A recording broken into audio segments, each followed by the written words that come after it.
భారత ఆత్మకు ప్రతీకగా నిలిచేటువంటి సోమనాథ్ ఆలయంపై దాడి జరిగి 1000 ఏళ్లు కావస్తోంది. ద్వాదశ జ్యోతిర్లింగ క్షేత్రం సోమనాథ్ ఆలయంపై క్రూరమైన హింసాత్మక దాడి జరిగినా తిరిగి ఎలా పునరుద్ధరణకు నోచుకుంది? 1000 ఏళ్లకు కూడా ఆలయ దివ్య దీప్తి నేల నలుచెరుగులా ఎలా భాసిల్లుతుందో చాటి చెప్పారు ప్రధానమంత్రి నరేంద్ర మోడీ.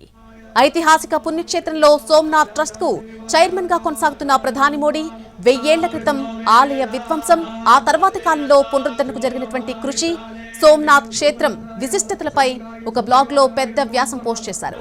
ఈ వ్యాసంలో ఎన్నో అంశాలను ఆయన ప్రస్తావించారు. సోమనాథ్ భక్తుల అచంచల విశ్వాసానికి ప్రతీక అని అభివర్ణించారు. సోమనాథ్ ఈ పేరు తలుచుకుంటే చాలు కోట్లాది హృదయాలు పులకించిపోతాయి. లక్షల మంది భక్తుల నీరాజనాలు అందుకున్న సోమనాథ్ పై విదేశీ దురాక్రమణదారులు పలుమార్లు దండయాత్రలు చేశారు. భారత ఆత్మకు ప్రతీకగా నిలిచేటువంటి ఈ ఆలయంపై క్రూరమైన దాడి జరిగి 1000 ఏళ్లు కావస్తోంది. 1026 సంవత్సరం జనవరిలో గజనీ మహమ్మద్ సోమనాథ్ ఆలయంపై తొలిసారి దాడి చేశాడు. పశ్చిమ తీరంలో గుజరాత్లోని ప్రభాస్ పాటన్ వద్ద సోమనాథ్ ఆలయం కొలువై ఉంది. ద్వాదశ జ్యోతిర్లింగాల్లో సోమనాథ్ ఆలయానికి ఎంతో ప్రాధాన్యం ఉంది. దేశంలోని 12 జ్యోతిర్లింగాల ప్రాశస్త్యాన్ని ద్వాదశ జ్యోతిర్లింగ స్తోత్రం ప్రస్తుతిస్తుంది. సౌరాష్ట్రే సోమనాథం చాని మొదలయ్యే స్తోత్రం తొలి జ్యోతిర్లింగంగా ఆలయానికి ఉన్నటువంటి ప్రాధాన్యాన్ని చాటి చెబుతోందని ప్రధాని మోడీ ప్రస్తావించారు.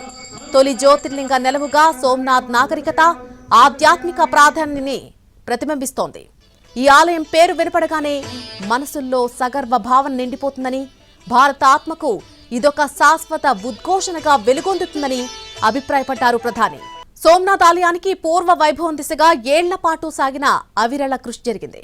ఫలితంగా 1000 ఏళ్ల తర్వాత కూడా ఈ ఆలయ దివ్యదీప్తి ప్రపంచవ్యాప్తంగా ప్రకాశిస్తోంది.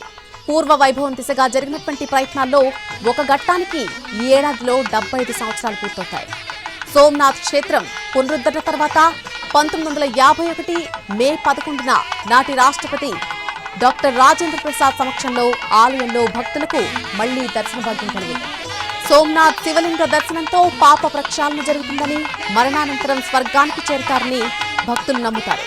అలాంటి ఆలయంపై జరిగిన దాడి, జరిగిన విధ్వంసం చారిత్రక గ్రంథాల్లో సవివరంగా ఉంది.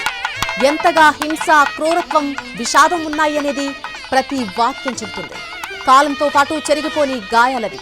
ఆ గ్రంథాలను చదివితే మన గుండె చలించిపోతుందని ప్రధాని మోడీ తన వ్యాసంలో రాశారు. సోమనాథ్కు ఆధ్యాత్మికంగా ఎంతో ప్రాశస్త్యం ఉంది. మన సమాజానికి ఎంతో గొప్ప ఆర్థిక బలాన్నిస్తోంది. ఆనాటి కాలంలో నౌకా వాణిజ్యం చేసేవారు.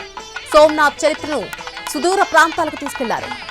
ఎంతో ప్రాశస్త్యం కలిగినటువంటి సోమనాథ్ ఆలయం గురించి తొలి దాడి, దాని విధ్వంసం ద్వారా కాకుండా కోట్ల మంది భారతీయులు అచంచల ధైర్య సాహసాల ద్వారా నిర్వచించవచ్చని సగర్వంగా చెప్పగలనన్నారు సోమనాథ్ ట్రస్ట్ చైర్మన్ నరేంద్ర మోడీ. 1026 సంవత్సరంలో తొలి దాడి జరిగితే ఆ హింసాత్మక ప్రేరణతోనే ఆ తర్వాత కాలంలోనూ పలుమార్లు చారిత్రక ఆలయాలపై దాడులు జరిగాయన్నారు. మన సంస్కృతి ప్రజల్ని బానిసలుగా చేయడానికి నాడు బీజం పడితే దాడి ప్రయత్నం జరిగిన ప్రతిసారి ఆలయాన్ని కాపాడుకునేందుకు ప్రజలు దృఢ సంకల్పంతో అడ్డుపడ్డారని తన వ్యాసంలో రాశారు ప్రధాని. ఈ క్రమంలో కొందరు ప్రాణత్యాగం చేశారని అన్నారు.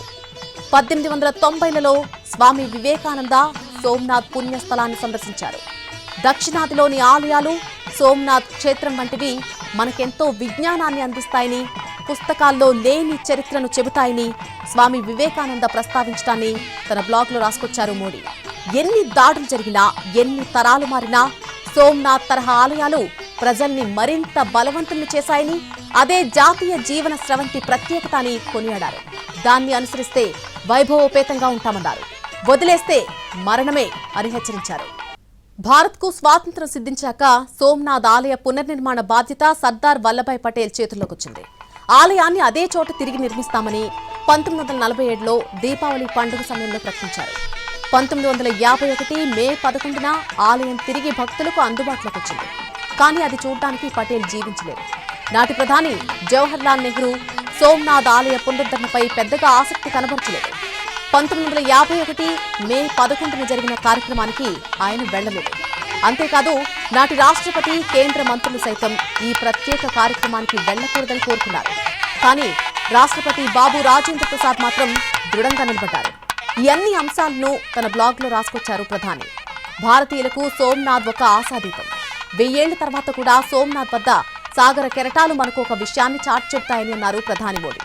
విద్వేషం, మతమౌఢ్యం అనేవి క్షణకాలం పాటు విధ్వంసాన్ని సృష్టించొచ్చేమో గాని విశ్వాసం, కట్టుబాట్లకు ఉన్నటువంటి శక్తి శాశ్వతమంటూ అవి ఘోషిస్తూ ఉంటాయని ప్రస్తావించారు.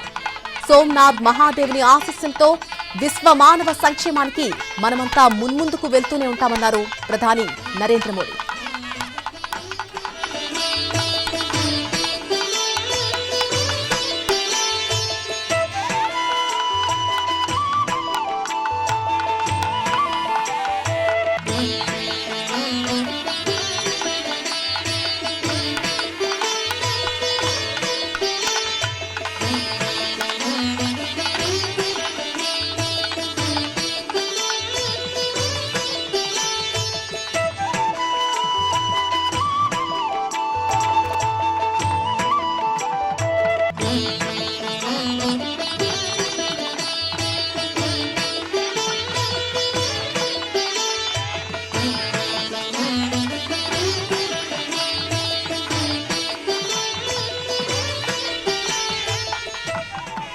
భారత ఆత్మకు ప్రతీకగా నిలిచే సోమనాథ్ ఆలయంపై దాడి జరిగి 1000 ఏళ్లు కావస్తోంది. ద్వాదశ జ్యోతిర్లింగ క్షేత్రం సోమనాథ్ ఆలయంపై క్రూరమైన హింసాత్మక దాడి జరిగినా తిరిగి ఎలా పునరుద్ధరణకు నోచుకుంది? 1000 ఏళ్లకు కూడా ఆ ఆలయ దివ్య దీప్తి నేల నలుచెరుగులా ఎలా భాసిల్లుతుందో చాటి చెప్పారు ప్రధానమంత్రి నరేంద్ర మోడీ. ఐతిహాసిక పుణ్యక్షేత్రంలో సోమనాథ్ ట్రస్ట్ కు చైర్మన్ గా కొనసాగుతున్న ప్రధాని మోడీ 1000 ఏళ్ల క్రితం ఆలయం విధ్వంసం, ఆ తర్వాత కాలంలో పునరుద్ధరణకు జరిగినటువంటి కృషి, సోమనాథ్ క్షేత్రం విశిష్టతలపై బ్లాగ్ లో పెద్ద వ్యాసం పోస్ట్ చేశారు.